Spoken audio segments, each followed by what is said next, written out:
You're watching News 3 Now, live at 4, moving forward. Good afternoon and welcome to Live at 4. Are you used to this deep freeze yet? I think we are getting more used to it. Yeah. Do you feel like that? We've got antifreeze in our blood, apparently. Yeah. It doesn't take too long before we bounce back, especially after we had a very warm December. That's right. And the sunshine, boy, it really makes a difference. It does help. Let's get a check on the forecast. Jacob Montesano is here with us. Jacob, how much longer is this cold snap going to last? Well, we are going to see a warm up pretty quickly as early as tomorrow, but following that, we're going to see even colder temperatures. Now, I'll talk about that a little bit later, but first, here's a look at what we're seeing right now. 23 degrees in Madison. I should say a balmy 23 degrees considering this time yesterday we were around 10, and that's the case for Monday as well. Across the area, there are a few locations in the teens, but all things considered, it's not too cold out here considering where we were and where we will be next week. Now, as we take a look at the current wind speeds, we are still seeing some areas a little bit breezy, around 10 to 15 miles per hour for a lot of the region. But we also are going to see some light snow tonight. Now, right now, we're having a little bit more moderate snow just the northwest of La Crosse, and that is pushing to the southeast and is expected to impact southern Wisconsin, especially during the evening and early overnight hours. The passing snow showers won't last too long, but they could produce maybe about a half inch of snow, maybe up to an inch for areas far off to the north. But this will be very similar to the last couple of snows we've seen. It'll definitely produce some light accumulation, including some light accumulation on the roads, but overall not a big issue. So the evening forecast has temperatures around 20 with some light snow showers at times. But the big story is that we have an alert day for Sunday through Tuesday for temperatures even colder than what we just saw. I'll talk more in detail about this coming up a little bit later. Thank you, Jacob. Well, first up, for a major breakthrough in the Middle East. After more than a year of war, Israel and Hamas have reached a deal to end the war in Gaza. The deal, which will move forward in 2 phases, will eventually release dozens of hostages taken during the October 7th attack. President Biden says given the timing of the deal, the incoming Trump administration will be responsible for implementing it. As reactions pour in from around the world, our Jalen Banks is talking to UW-Madison students who were involved in those pro-Palestine protests on campus last spring. Jalen, what are you hearing? Brady and Susan, throughout the course of the war, we saw protests far and wide. Those protests reached UW-Madison last May during a stretch of nationwide campus protests. I was able to speak with one of the participants of the protests on UW's campus. They share with me they have family who were displaced during the war. And at this time, there are just a lot of emotions to sort through. So many people have been displaced. My own family was forced to evacuate, and they were lucky to evacuate, but their homes were destroyed. While we can celebrate the fact that a ceasefire would mean no more people would be killed in theory, in practice that might look different. According to the UN, nearly all Gazans have been displaced since the start of the war. Tonight at 6, we'll hear more from Dolly on the impact campus protests may have had on this agreement. Jalen, thank you. We'll see you at 6. A man is hurt after a shooting on Madison's east side. This was on Windstone Drive. Police say last Friday night at about 8:30, officers responded to an apartment building there. They found an 18-year-old man with a gunshot wound to his leg. 2 juvenile family members were home at the time. Police say they think the shooting was likely accidental. A canine unit searched near the apartment but didn't find a weapon. The incident remains under investigation.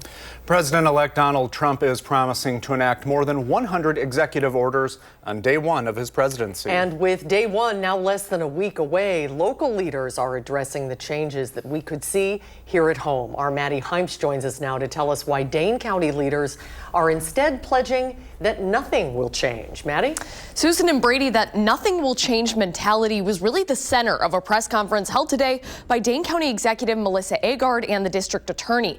Both addressed the incoming president's plans for immigration involving militarizing the southern border, enacting the largest mass deportation operation in American history, and expanding the expedited removal process. Both Dane County representatives insisted that regardless of status, county residents should continue to engage with local law enforcement indictment without fear of removal from their community. District Attorney Ismail Ozan saying promises of streamlined deportations could actually make justice harder to come by. The District Attorney's Office is separate from the federal government. We are not immigration enforcement. A collateral consequence of mass deportations is the creation of a pathway for violent offenders who are facing serious criminal charges to evade accountability.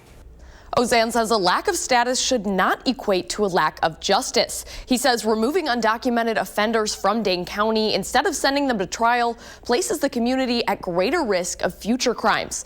Now, Dane County has an Office of Immigration Affairs. It was created in 2017, less than a year into Trump's first presidential term, as a response to the political climate towards the immigrant community. If you have immigration-related needs, you can find the office's resource toolkit online. We have the links up on channel3000.com.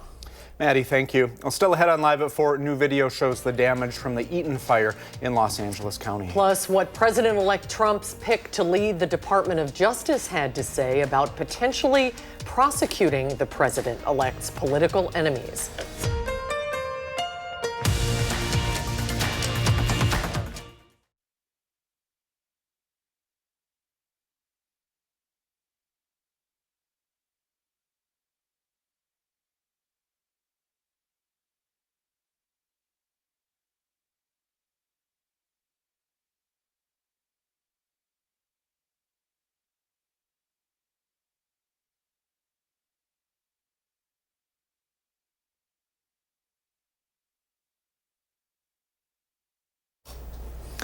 Welcome back. Take a look at this video showing the damage from the Eaton fire in Los Angeles County, California. It's one of the two main fires, scorching tens of thousands of acres in the region and forcing people who live there to leave. At least 17 of the 25 confirmed deaths from the fires can be attributed to Eaton, and more deaths are expected as the fires rage on.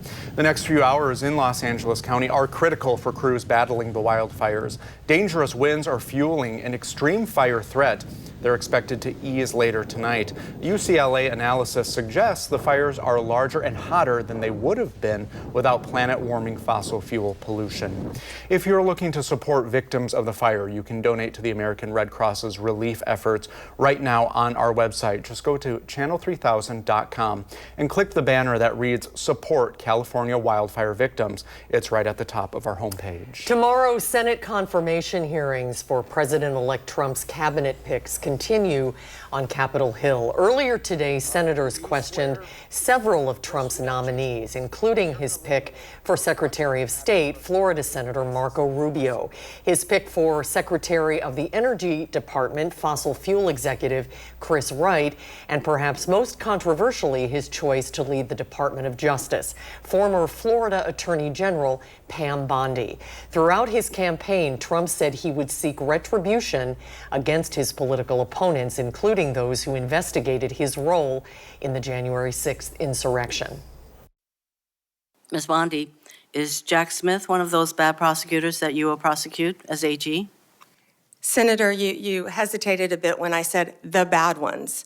Every decision Sometimes will be badness made in the eyes of the beholder. I'm just asking whether you would consider Jack Smith Senator, to be one of the people. How about Liz Cheney? Senator, How about Merrick Garland? I am not going to answer hypotheticals. No one has been prejudged. Bondi said the Justice Department would not prosecute anyone for political purposes under her leadership. She'll be back before the Senate Judiciary Committee tomorrow morning. Meanwhile, at the White House, President Biden is preparing to give his farewell address to the nation. It caps off a political career spanning half a century. The president hoping to seal a legacy now overshadowed by Donald Trump's victory 5 days ahead of the president-elect's inauguration. Biden is expected to begin his address from the Oval Office at 7 o'clock. And before he leaves office, the president's administration is moving to make tobacco products less addictive. The Food and Drug Administration is proposing a limit on nicotine levels in cigarettes. Previous studies show lower amounts of nicotine can help people smoke less and, in some cases, quit altogether. The proposal calls for capping nicotine to 0.7 milligrams per gram. The finalization process for the rule could take years to complete, and the proposal coming in Biden's last days reduces its changes of being enacted. This as the Wisconsin Department of Health Services shares some troubling information about the impact of menthol in tobacco products. Each year, 7,900 Wisconsinites die from tobacco use, and one group of Wisconsinites is particularly vulnerable. We are very concerned with the inequities that show up for African American communities in particular. Menthol tobacco ads are disproportionately promoted to communities of color, particularly Black Wisconsinites. Now, smoking contributes to 3 leading causes of death among the population, and use of such products has only increased in the past decade.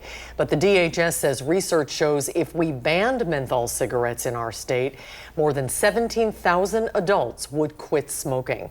In an effort to get more people educated about the risks of menthol, the DHS is launching a campaign. If you're looking for resources and you're trying to quit smoking, you can text READY to 3419 or visit wiquit.org.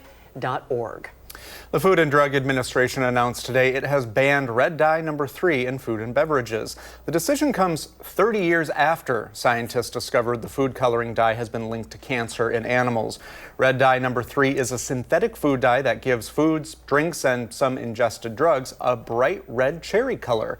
At least 2 studies have shown high levels of the dye were linked to cancer in rats. However, the link between the dye and cancer in humans has not been confirmed. There are new recommendations to measure obesity. A report in the journal Lancet Diabetes and Endocrinology focuses on body fat and what medical issues people have, not only their weight.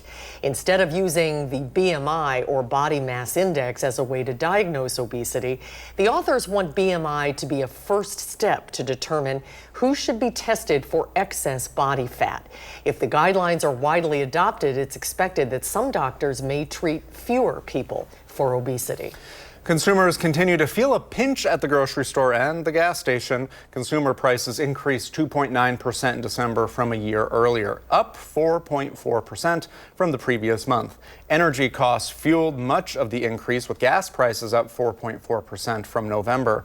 Rent continued to rise, used cars cost more, and food prices are up in grocery stores and in restaurants. And temperatures are down. Yes. Meteorologist Jacob Montesano is tracking another alert day. There's more where this came from, right, Jacob? Yeah, and the temperatures next week look to be even colder than what we just saw. But before that happens, we're actually going to see 2 days very mild. Tomorrow and Friday, we could be hitting 40, but again, early next week is going to be very cold. We are expecting a polar vortex across the central and eastern United States, and we're going to be breezy throughout these temperature swings when they're mild and also when they are bitterly cold. And really, the wind is what's going to drive the temperatures. So right now, the winds are kind of out of the south-southwest, pretty breezy, but that is why temperatures are going to warm up overnight. Now, for tomorrow morning, they're going to shift out of the northwest, but temperatures are very mild in the northern Great Plains right now. So this isn't going to cool the temperatures down. In fact, it's actually going to warm them up with wind gusts up around 30 miles per hour.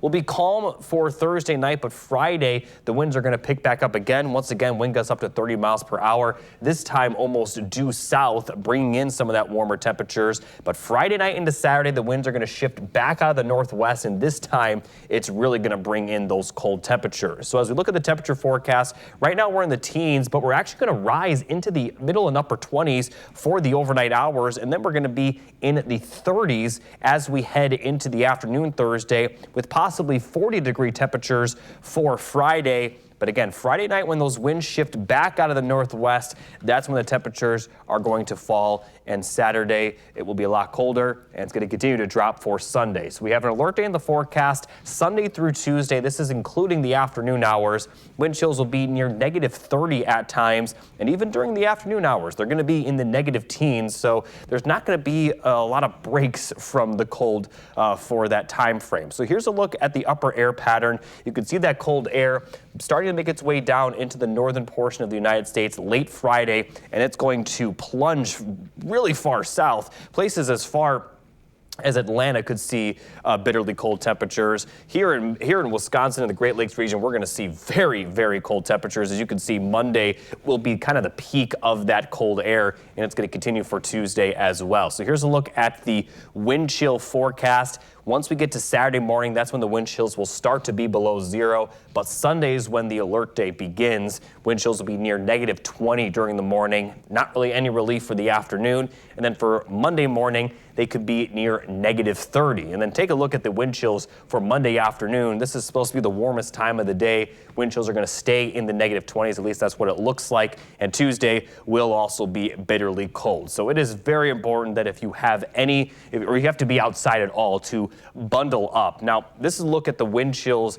versus how quickly you can get frostbite. This yellow box is where we're going to be, and that indicates frostbite in as little as 30 minutes. But there are also instances where it's close to frostbite in 10 minutes. So we're talking about around 15 to 20 minutes frostbite could occur when temperatures are this low. So definitely bundle up. I do want to point out this is to exposed skin, but even when you're bundled up, you could potentially get frostbite. So definitely try to avoid outdoor activities of any kind. But if you do have to go outside, definitely bundle up early next week. It's going to be potentially dangerously cold. Thank you, Jacob. A big shout out to everyone who is working outside. That's a good point. Yeah, we're thinking of you. Well, coming up on Live at 4, we're talking about a beautiful journey. We'll speak with the woman behind an inspirational calendar highlighting Madison area breast cancer survivors and one of the women featured in the calendar. That's when Live at 4 continues. We'll be right back.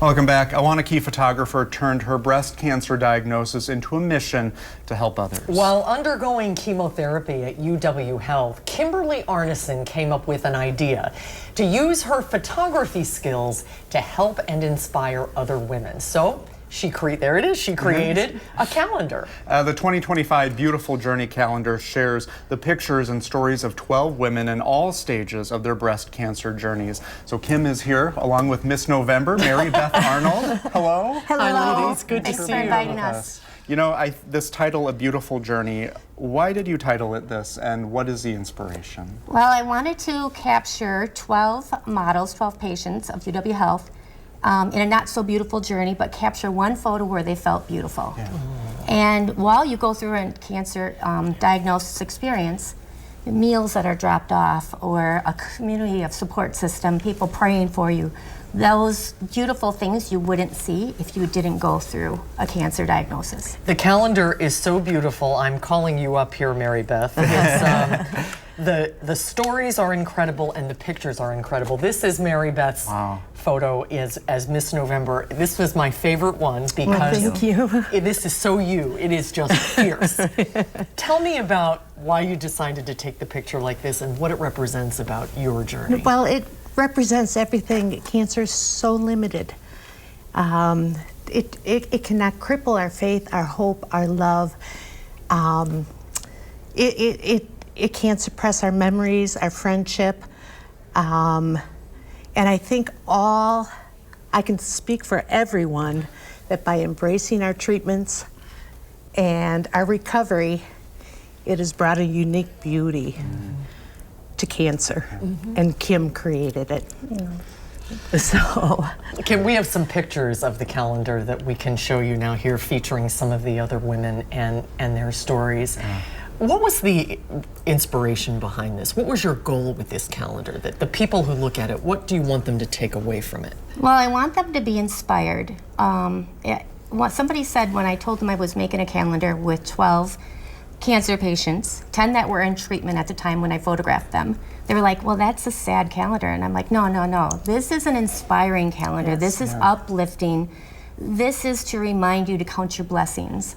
This is to make sure that you realize that no challenge is too big.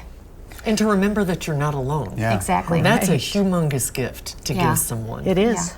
And I think what I love about this, and kind of taking off from what you both have said, there's a common misperception that there are only two types of people with cancer, people who beat it and people who don't. But there is a broad spectrum of people who are living their lives, managing it, and they're living full, beautiful lives. Is that something we should pay attention to? Absolutely. Yeah. I had heard a statistic that there are more people living with cancer than dying of cancer. And that's really a positive outlook. That's a very hopeful message. The women in this calendar were very brave. A lot of them showed their, I love the picture of the women throwing the wigs. Showing their bald heads and just embracing that. And where does all of the money that you're raising for this calendar go? Well, the printing of the calendar was donated by Settle Strauss, so again, a community of support, which is amazing. 100% of the proceeds go to UW Carbone Cancer Center for helping with people get wigs. Every patient gets a wig. We're featuring ours right now. These are beautiful. Thank you. But also to cancer research. And when I was thinking about putting this calendar together, I didn't just want to capture beautiful images, and then they share their stories about how cancer made a difference in their life. But I also wanted to just make a difference and try to figure out a way to raise funds to prevent others from having to go down this journey of chemotherapy. And it's a hard journey.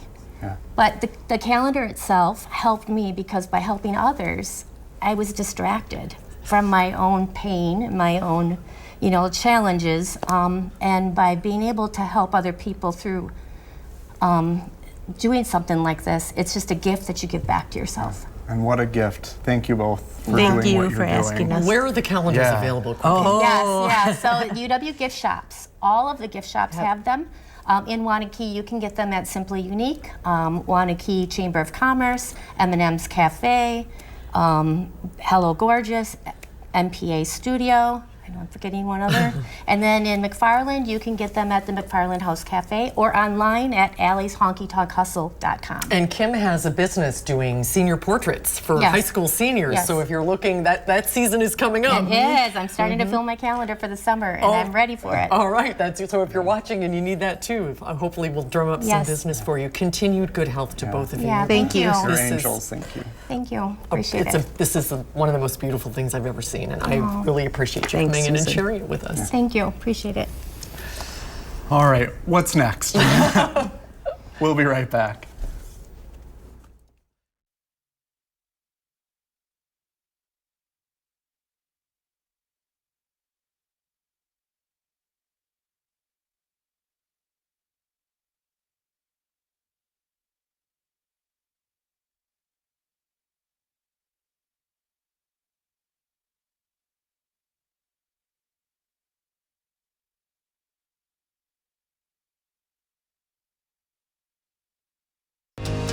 You're watching News 3 Now, live at 4, moving forward. Yeah, it looks cold out. It looks like January. That sun, it really helps. I don't know. Maybe that's wishful thinking on my part, but it boosts your spirits a little bit. And we're going to be on this roller coaster again, up and down, some snow, some mild, and then back into the deep freeze. Jacob is out on the patio. Does that about cover it? Yeah, I mean, temperatures will be all over the place the next 5 days. It's going to be the warmest temperatures of the year so far. I know it's only been 2 weeks, but we'll possibly get to 40 and then drop even colder than what we were the last 2 days. Now, speaking of the last 2 days, right now still cold, but it is noticeably milder compared to this time yesterday. Right now, 23 degrees across Madison, lower 20s, upper teens in southern Wisconsin, and much of the region around 5 to 10 degrees warmer than we were 24 hours ago, and 24 hours ago was even a little bit warmer than the day before that. So definitely seeing some nicer temperatures right now. Still cold though. Now as we take a look at the current radar, there is some snow to the northwest of La Crosse, moving pretty quickly to the southeast, and we are expected to see some snow showers during the evening. Nothing terribly heavy, and we're certainly not going to see it last too long. But this will be similar to some of the previous snowfalls that we've seen the last couple of nights, where we see about a ½ inch at most. Could make roads a little slippery at times, but otherwise not going to be a huge issue. And this is pretty much the last chance of some of that accumulating snow going forward. So looking at the evening forecast, temperatures will be around 20, but they are going to rise throughout the night. And once we get to tomorrow morning, they'll be in the middle 20s due to a southerly wind. Again, we could see some snow showers. And here's a look at the temperatures around sunrise. Could be possibly in the lower 30s compared to the teens that we're seeing right now. We don't typically see temperatures rise this much overnight, but that's going to be the case. However, it's not all good news. It's going to be mild the next 2 days, but we have alert days for Sunday through Tuesday due to bitterly cold temperatures, borderline dangerous cold temperatures. I'll talk more in detail about this coming up a little bit later. Thanks, Jacob. Tomorrow marks 1 month since the Abundant Life Christian School shooting that killed a student and a teacher. Our Elie La Liberté shows us what teachers across Madison are saying following the tragedy. The conversation of mental health is ongoing since the tragedy. I spoke to members of the Madison Teachers Union about how they would like to see the academic community move forward. Mike Jones is the president of Madison Teachers Incorporated. He saw how the ALCS shooting has impacted educators across our community. He says to prevent violence in schools, change needs to come in multiple forms, like policy reform and support for mental health programs. I've talked to our security staff who are dealing with that stress of every day of making sure that school is safe, teachers where they might be working in buildings where the doors might not always be functioning a certain way, and being able to advocate for that, but then also really demanding more of our state. He says it's important for teachers to make sure their voices are heard. And that's where our kind of advocacy is going into, is like, make sure you're taking care of yourself, make sure you are able to assert what you want without retaliation from your boss. Tonight at 6, hear from the statewide teachers union about how it hopes to address these concerns. Thank you, Elie. And if you'd like to help those impacted by the ALCS shooting, you can text HELP for ALCS to 40403 to donate to the United Way of Dane County's fund. And you can also make a donation by going to Chocolate Shop Ice Cream this Sunday. All 9 of the Chocolate Shop's Madison locations will donate 50% of the revenue from open to close to the United Way's ALCS fund. To Wall Street, U.S. stocks jumped after the latest CPI, excluding gas and groceries, showed some progress on price hikes. It's the first time that's happened in months.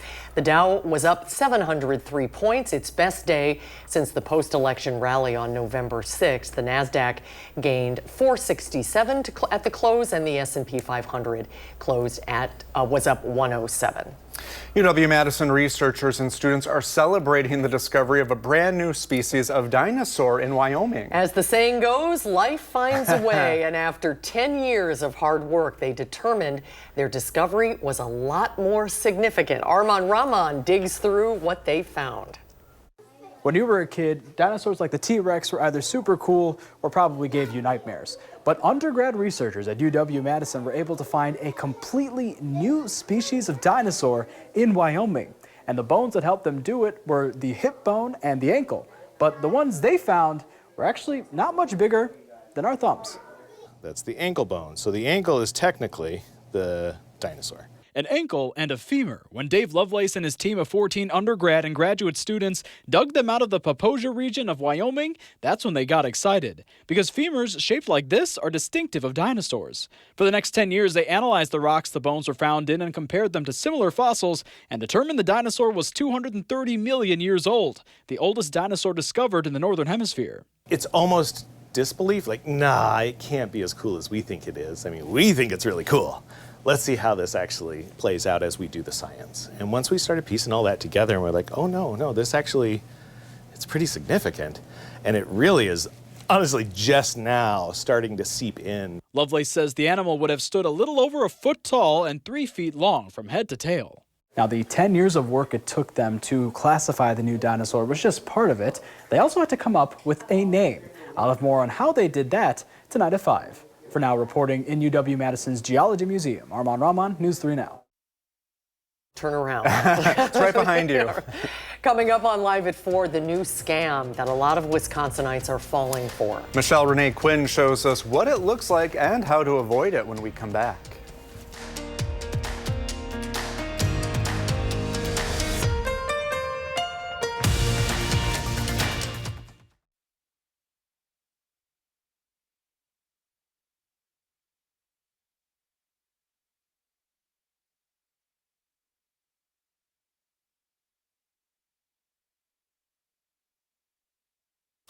If you've ever received a text offering you a job, well, it's most likely a scam. And you're not alone, so don't feel bad if you've been affected. The Federal Trade Commission says in Wisconsin, job scams are in the top 10 types of complaints they get from people. Our Michelle Renee Quinn shows us how to avoid becoming a victim. The text I received was from Beacon Hill Employment asking if I was interested in a remote position. The fact that you didn't apply for that job and that it came so urgently and out of the blue is a sign of a scam. Andrew Rayos, a consumer reporter with the FTC, says one of the best ways to find out if something is a scam is to see what others have said. And that can begin with an online search. If you're searching online and you're looking up the name of, say, the company that the text claims to be from, or even the name of the person that may have identified themselves in the text, and searching that with words like complaint, scam, often that will help you see that there may have been other instances where someone claimed to be a recruiter and it ended up being a scam. If it is a scam, report it to the FTC. You can avoid getting texts like this by blocking calls and texts in your phone settings. You can also get text blocking applications that help minimize the amount of scam texts. If you get a message out of the blue and it's asking for personal information, financial information, or even to click a link, don't respond. Don't click the link. It's a scam. If you click the link or provide that information, it could lead to identity theft or other problems. That was our Michelle Renee Quinn reporting. Coming up on Live at 4, a lot of people are making a special trip to New Glarus recently. Yeah, it's for the chance to see a rare snowy owl nesting in the air. We'll learn more about this majestic visitor when Live at 4 continues.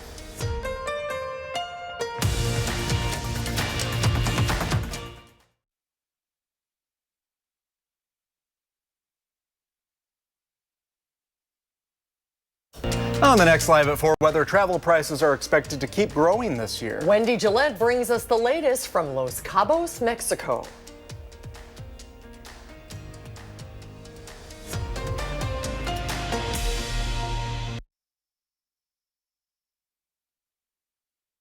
They are.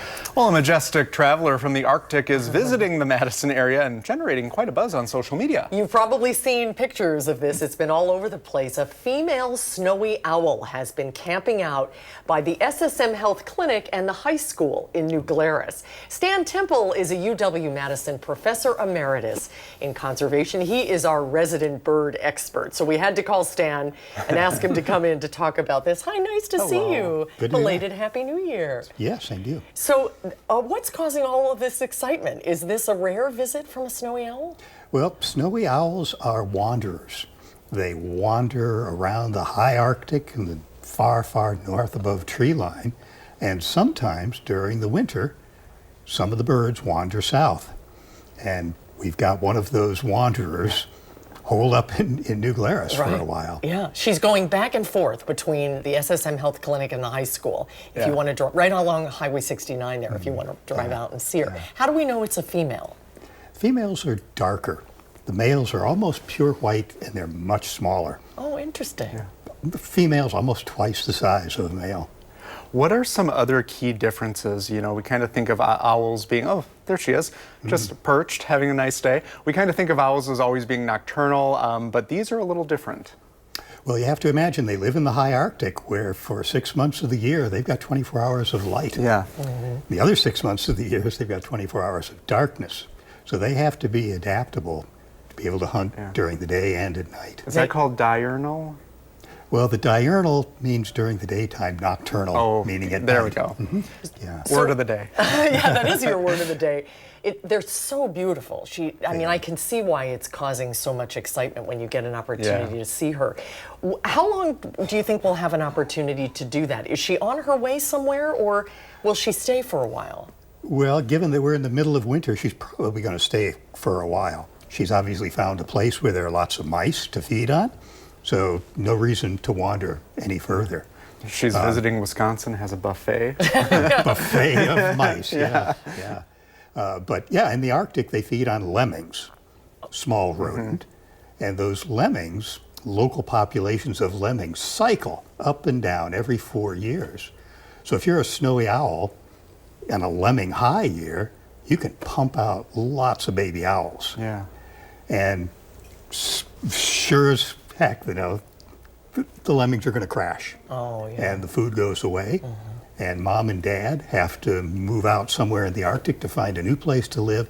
And the young birds wander, and it's quite often the young birds that wander this far south in search of food, basically. Interesting. If you want to take a picture of her, do you want to make sure you keep your distance? Are they easily spooked?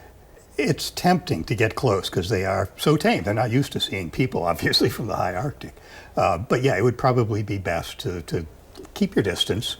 Most of the people I notice in the photographs have some pretty long telephoto lenses, so they don't really need to get that close. And it's remarkable how tame they are, that they really aren't that concerned about you. But if you get close, you can spook them and they'll attempt to fly away from you, which is not a good idea. Yeah. And then when will she head home? February, March is usually when they start heading back north. Okay.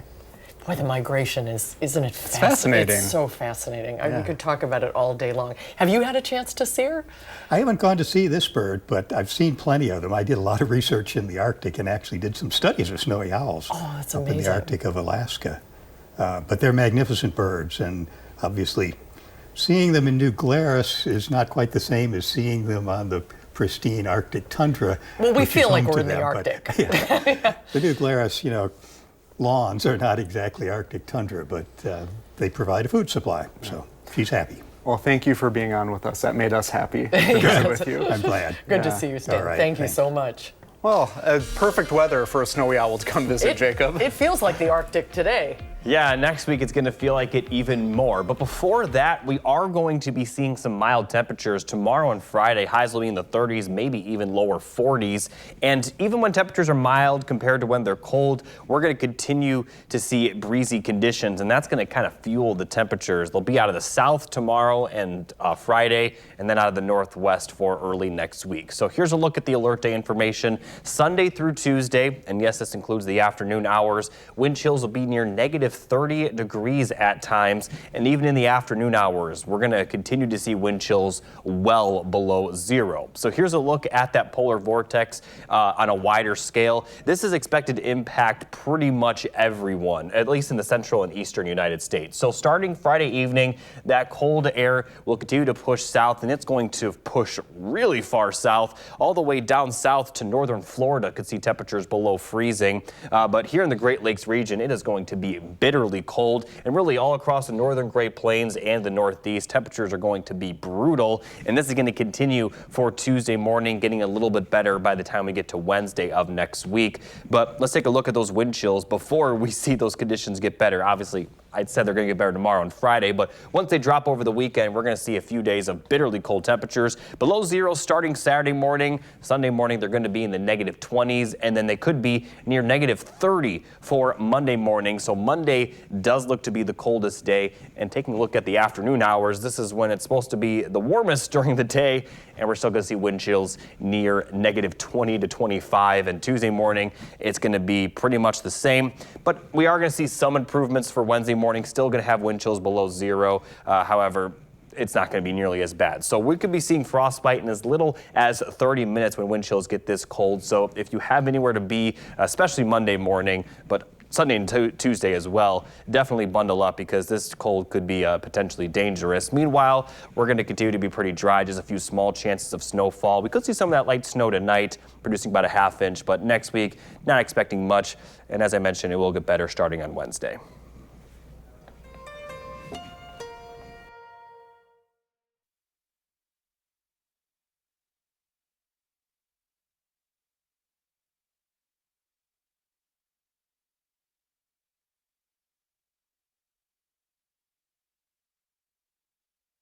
This isn't your regular backyard swing set. A Pennsylvania man has a yard full of refurbished amusement park rides for his grandkids to enjoy. His most recent addition, a mini roller coaster. Ooh. Michael Chorba and his family have been making updates since 2023. However, it's been a bumpy ride keeping the coaster in action. Chorba owns the land where the ride sits, but it's zoned as agricultural. So that puts it in violation of Mount Pleasant Township's zoning laws. After Chorba received a violation, he attended a hearing where the decision received a split vote from the board, keeping the coaster in violation. Unfortunately, Chorba says an appeal was filed in the summer, and now the township is waiting on a court order from the county to hold a second hearing. This leaves the fate of Chorba's coaster in limbo. A real roller coaster of a story, too. Yes, stay tuned. We'll be right back.